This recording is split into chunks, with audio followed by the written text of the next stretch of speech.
நடிப்பின் ராட்சசி என்று அழைக்கப்படும் நடிகை சரிதா ஜூன் 7, 1960 ஆண்டு ஆந்திர பிரதேச மாநிலம் குண்டூர் மாவட்டத்தில் பிறந்தவர். நடிகை சரிதாவின் உண்மையான பெயர் அபிலாஷா. நடிகை சரிதா தமிழ், தெலுங்கு, மலையாளம், கன்னடம் என 250க்கும் மேற்பட்ட படங்களில் நடித்துள்ளார். கே. பாலச்சந்தர் இயக்கிய மாபெரும் வெற்றி பெற்ற தெலுங்கு திரைப்படமான மரோ சரித்ரா மூலம் நடிகையாக 1978 ஆண்டு அறிமுகமானார். 1979, 80, 82, 83, 1988 ஆகிய ஆண்டுகளில் தமிழ்நாடு அரசின் சிறந்த நடிகைக்கான விருதுகளை பெற்றுள்ளார். 6 பிலிம்பேர் விருதுகள், 6 நந்தி விருதுகள், 82, 83 ஆண்டிற்கான கலைமாமணி விருதுகளையும் பெற்றுள்ளார். நடிகை சரிதா 1975 ஆண்டு வெங்கடா சுப்பையாவை திருமணம் செய்து கொண்டார். ஆனால் ஓராண்டுக்கு பிறகு அவர்கள் பிரிந்துவிட்டனர். அதன் பின்னர் 1988 செப்டம்பர் 2 அன்று மலையாள திரைப்பட நடிகர் முகேஷ் என்பவரை மணந்தார். இவர்களுக்கு ஸ்ரவன் மற்றும் தேஜஸ் என 2 மகன்கள் உள்ளனர். திரையுலகில் ஒரு சாதனை பெண்ணாக போற்றப்படும் சரிதாவின் நிஜ வாழ்க்கை பலருக்கும் தெரியாத வழிகளும் போராட்டங்களும் நிறைந்ததாக இருந்தன.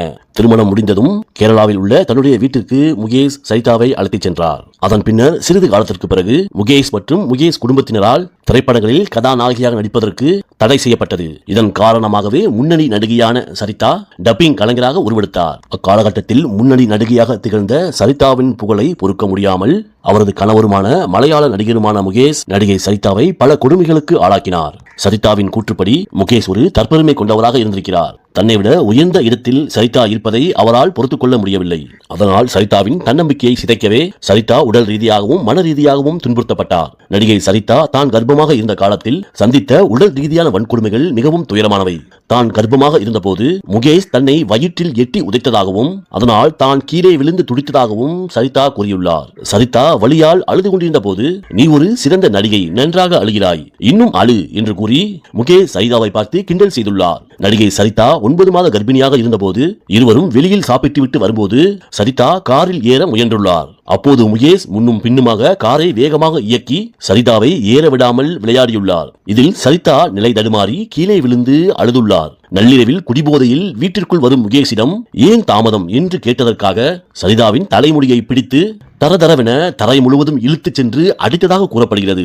ஒருமுறை தனது வீட்டில் இருந்த வேலைக்கார பெண்கள் முன்னிலையிலே முகேஷ் தன்னை சரமாரியாக தாக்கியதாகவும் அதன் பிறகு அந்த வீட்டிற்கு செல்வதையே நிறுத்தியுள்ளதாகவும் சரிதா தெரிவித்துள்ளார். திருமணத்திற்கு பிறகும் முகேஷ் பல பெண்களுடன் தொடர்பில் இருந்ததாகவும் அதுவே தங்களுக்குள் இருந்த பெரிய விரிசல்களுக்கு காரணம் என்றும் சரிதா தெரிவித்துள்ளார். சரிதா நடிப்பின் உச்சத்தில் இருந்தபோது அவரை தொடர்ந்து நடிக்க விடாமல் முகேஷ் தடுத்துள்ளார். பல அழுத்தமான கதாபாத்திரங்களில் நடிக்க வந்த வாய்ப்புகளை முகேஷின் காரணத்தால் சரிதா இழந்தார். நடிகை சரிதா இவ்வளவு கொடுமைகளையும் தாங்கிக் கொண்டு வெளியில் சொல்லாமல் இருந்ததற்கு ஒரு முக்கிய காரணம் உண்டு. முகேஷின் தந்தை, அதாவது சரிதாவின் மாமனார் நடிகர் ஓ. மாதவன் மீது சரிதா மிகுந்த மரியாதை வைத்திருந்தார். என்னுடைய மகன் தவறு செய்து விட்டான், இதை தயவு செய்து வெளியில் சொல்லிவிடாதே என்று சரிதாவிடம் சத்தியம் வாங்கியிருந்தார். ஆகவே அவர் இறக்கும் முறை சரிதா மௌனம் காத்துள்ளார். முகேஷால் நீதிமன்றத்தில் விவகாரத்துக்கான வழக்கு தொடரப்பட்டு நீதிமன்றத்தில் சரிதாவின் முகவரியை தவறாக கொடுத்து சரிதாவுக்கு தெரியாமலேயே நீதிமன்றத்தில் விவகாரத்து வாங்கினார். அதன் பின்னர் முகேஷ் விவகாரத்து வாங்கியவுடன் மெத்தல் தேவிகா என்பவரை மணமுடித்தார். இதை அறிந்த சரிதா அதிர்ச்சி அடைந்ததோடு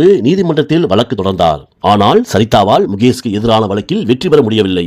சரிதாவுக்கு முறையான விவகாரத்தை வழங்கிய பின்னரே முகேஷ் முறைப்படி திருமணம் செய்து கொண்டார் என்ற நீதிபதியின் தீர்ப்பை கேட்டு நீதிமன்றத்திலேயே மயங்கி விழுந்தார் நடிகை சரிதா.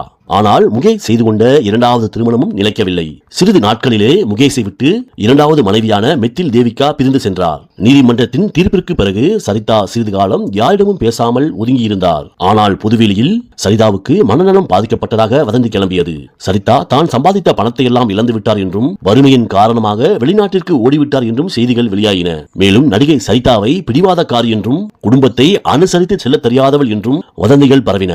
விவகாரத்துக்கு பின்னர் நடிகை சரிதா தன்னுடைய பிள்ளைகளின் அமைதியான வாழ்க்கைக்காக துபாயை தேர்ந்தெடுத்தார். நடிகை சரிதா துபாயில் ஒரு தனியார் நிறுவனத்தில் சாதாரண நிர்வாக பணியில் சேர்ந்தார். நடிகை சரிதா தன்னுடைய பிள்ளைகளை நல்ல நிலைக்கு கொண்டு வருவேன் என்ற நம்பிக்கையோடு வாழ்க்கையை நடத்தி சென்றார். அப்போது சரிதாவின் மூத்த மகன் ஸ்ரவன் ஒரு மருத்துவராகவும் மலையாள நடிகராகவும் இளைய மகன் தேஜஸ் ஒரு மேலாளராகவும் உருவெடுத்துள்ளனர். தன்னுடைய பிள்ளைகளின் வளர்ச்சிக்காகவே திரை வாழ்க்கையை தியாகம் செய்தவர் நடிகர் சரிதா. 80 மற்றும் 90களில் தென்னிந்தியாவின் டாப் ஹீரோயின்கள் பலருக்கு சரிதாவின் குரல் தான் அடையாளமாக இருந்தது. ஆக்ரோஷமான பெண் போலீஸ் அதிகாரியாக விஜயசாந்தி நடித்த வைஜெயந்தி IPS போன்ற படங்களுக்கு சரிதா கொடுத்த கம்பீரமான குரல் விஜயசாந்திக்கு லேடி சூப்பர் ஸ்டார் போன்ற பட்டத்தை பெற்றுத்தர ஒரு முக்கிய காரணமாக அமைந்தது.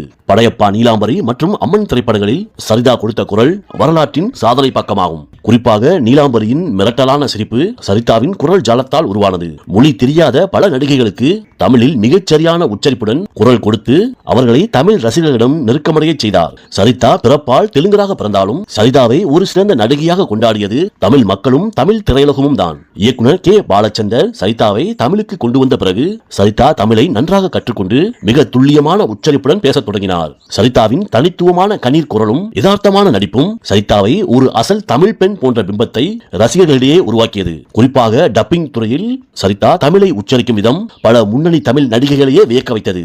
சுமார் 22 ஆண்டுகால நீண்ட இடைவேளைக்கு பிறகு சரிதா அவர்கள் மீண்டும் கேமரா முன்னால் நின்ற மாவீரன் திரைப்பட அனுபவம் நடிகை சரிதாவின் கலை பயணத்தில் ஒரு உணர்ச்சிகரமான மறுபிறப்பாகும்.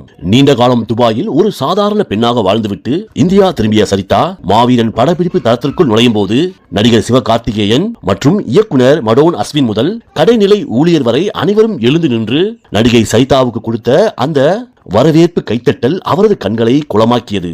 ஆனால் சரிதாவின் கண்களை குளமாக்கியது கண்ணீர் அல்ல, ஆனந்த பொன்னீராகும். நடிகை சரிதா அவர்கள் வாழ்க்கை நமக்கு கற்பிக்கும் பாடம் ஒன்றுதான். வாழ்க்கை உங்களை எத்தனை முறை கீழே தள்ளினாலும் உங்கள் திறமையையும் சுய மரியாதையும் நீங்கள் இறுக பற்றிக் கொண்டால் காலம் உங்களை மீண்டும் அருகணையில் அமர்த்தும்.